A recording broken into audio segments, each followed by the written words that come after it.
atau pihak penegak hukum yang masih punya hati nurani, mohon Pak, kasihan Peggy Setiawan ini Pak. Aku menangis guys, sedih. Salam elit global. Coba pihak polisi tangkap si Mel-Mel sama Aib dengan Akang Suherman.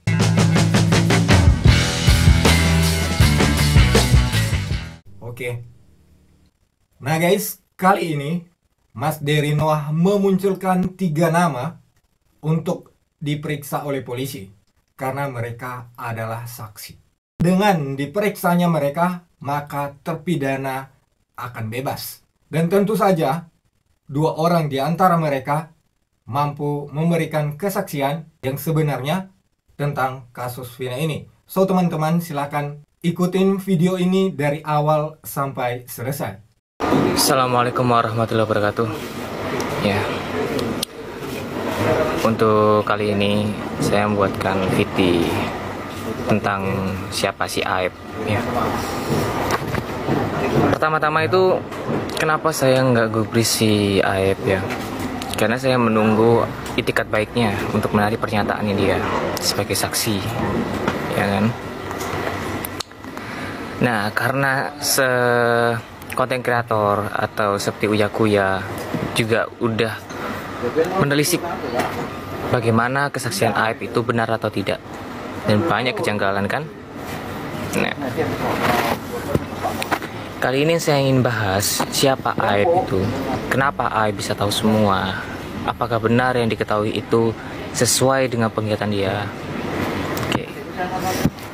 Yang pertama, Aib, setelah saya lacak ya, setelah saya analisa, dia itu ternyata peliharaan dari buzzer.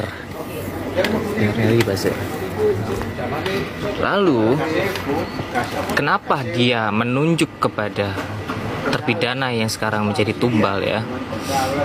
Karena dia ada dendam pribadi kepada terpidana yang sekarang ditangkap itu, yang dinyatakan tumbal itu. Terus dendam pribadinya apa? Maksudnya apa? Sampai seyakin itu bahwa tumbal-tumbal itu melakukan pembunuhan itu.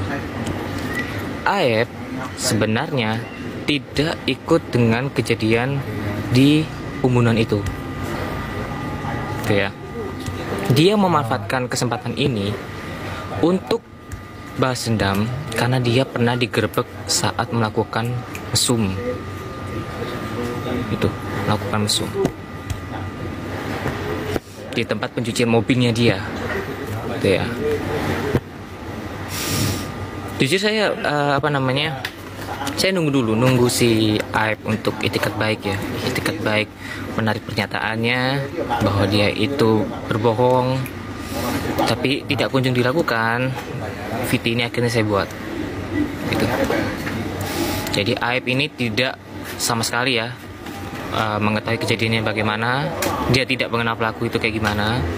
Jadi Aib ini melaporkan kepada buzzer lalu melaporkan kepada Ibtu Rudiana. Jadi orang ini ya, si Aib ini itu tidak melaporkan langsung ke Ibtu Rudiana, tapi kepada buzzer, lalu buzzer ke Ibtu Rudiana. Jadi awal kekacauannya itu ada di Aib. Jadi kalian ngerti ya, dia si Aib ini punya kasus pernah digerebek oleh tumbal tahanan karena melakukan mesum di tempat pencucian mobilnya. Akhirnya dengan adanya dicari DPO pembunuhan ini, Aib memanfaatkan kondisi ini untuk balas dendam. Ya.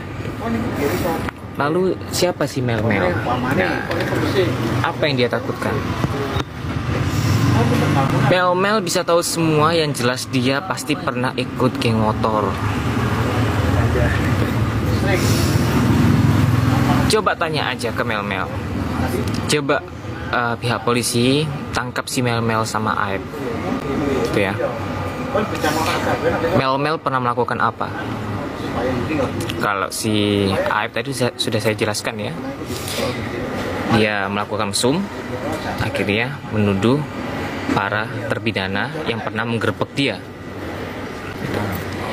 Kalau Mel, coba tanyakan, dia ingat nggak dengan Akang Suherman? Tuh. Siapa Akang Suherman? Akang Suherman adalah ketua Monreker yang paling disegani waktu itu. Tuh. Dan jadi para polisi jangan sampai ketipu daya dengan dia ya, seolah-olah dia bersaksi. Saya bisa menilai dia ingin cuci tangan. Itu.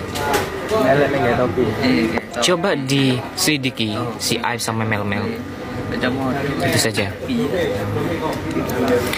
Untuk selengkapnya nanti saya jelaskan lagi. Paling tidak ini harus ada tindakan dulu kepada si Aib sama Mel. Karena Aib menghilang begitu saja, ya kan? Jadi kalian udah puas ya siapa si Aib, siapa si Mel, dan selengkapnya nanti biarkan si polisi yang akan mengungkapnya.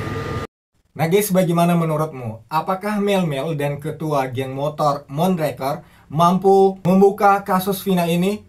Ya, kalau menurut Derry Noah, tentu saja dengan diperiksanya Mel dan ketua geng motor Monreker, maka kasus Vina ini akan terbuka. Setidaknya mereka bisa menunjukkan bahwa terpidana saat ini tidak bersalah. Kemudian, demikian juga dengan saksi Aib, saksi palsu yang hanya karena dendam, karena dia diusik oleh kena mesumnya, seperti yang diucapkan oleh Derry, maka 7 terpidana yang divonis gara-gara kesaksian dari Aib ini bisa segera bebas. Ini tuh pihak aparat atau pihak penegak hukum yang masih punya hati nurani, mohon Pak, kasihan Peggy Setiawan ini Pak.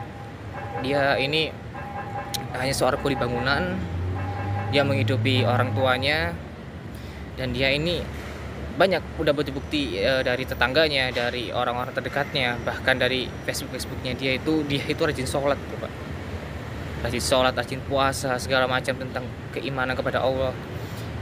Jadi bukti konkretnya itu gimana Pak?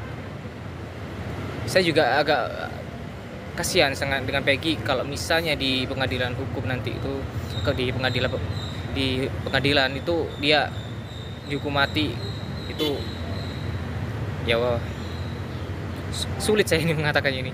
Kenapa? Kok bisa dihukum mati? Karena hukumnya berlapis-lapis Pak. Pertama, dari kasusnya Vina ini kan hukum berencana. Itu satu, hukum berencana, adanya ruda paksa, ya kan? Ada ruda paksa, ya. Itu benar-benar hukuman yang sangat mematikan Pak seharusnya Pak.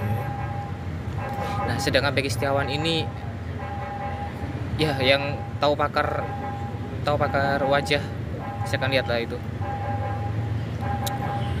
Ya, saya berusaha untuk membuat video ini sesingkat-singkatnya.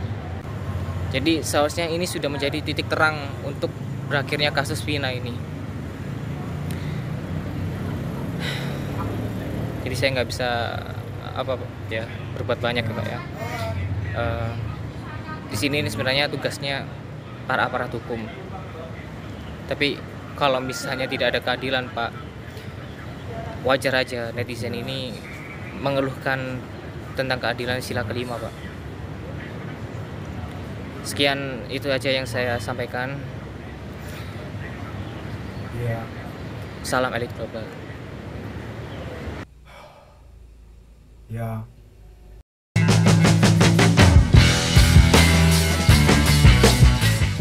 Nah, demikian saja teman-teman video untuk kali ini. Ikutin terus channel kami karena kami akan terus menyajikan informasi-informasi terbaru tentang kasus Vina Eki ini.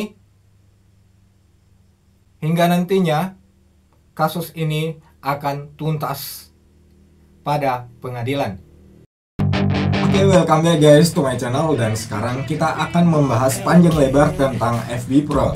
Bagaimana cara memulainya dan bagaimana cara mengembangkannya, kemudian bagaimana hingga kita bisa mendapatkan uang dari FB Pro. Halo guys, balik lagi bersama kami hari ini membahas tentang The Onsu Family, dimana pemberitaannya baru-baru ini mengatakan bahwa keluarga De Onsu sudah ada praharanya.